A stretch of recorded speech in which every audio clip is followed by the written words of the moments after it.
প্রাক্তন প্রধানমন্ত্রী শেখ হাসিনা মুসলমান ও বাংলাদেশি। তাকে কেন বাংলাদেশে পাঠানো হচ্ছে না প্রশ্ন তুললেন বিএনপি নেতা রাহুল রিজভী। তিনি বলছেন, কেবলমাত্র বাংলা বলার অপরাধে পশ্চিমবঙ্গ, অসম ও ত্রিপুরার বহু বাঙালি মুসলমানকে জোর করে বাংলাদেশে পাঠিয়ে দেওয়া হচ্ছে। নাগরিকত্ব থাকা সত্ত্বেও তাদের নিশানা করছে মোদী সরকার। সেই অর্থে দেখতে গেলে হাসিনা অনুপ্রবেশ করে রয়েছেন ভারতে। এমনকি কয়েকজন পালিয়ে ভারতে আশ্রয় নিয়েছেন। তাদের কেন পাঠিয়ে দেওয়া হচ্ছে না বাংলাদেশে? রিজভী বলেন, মোদী সরকার আসলে বাংলাদেশের অন্দরে নাক গলাতে চায়।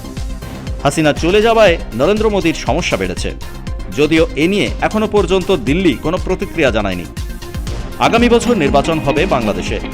60,000 সেনা মোতায়েন করা হবে বলে জানিয়েছে ইউনূস প্রশাসন। ব্যুরো রিপোর্ট, পূবের কলম ডিজিটাল।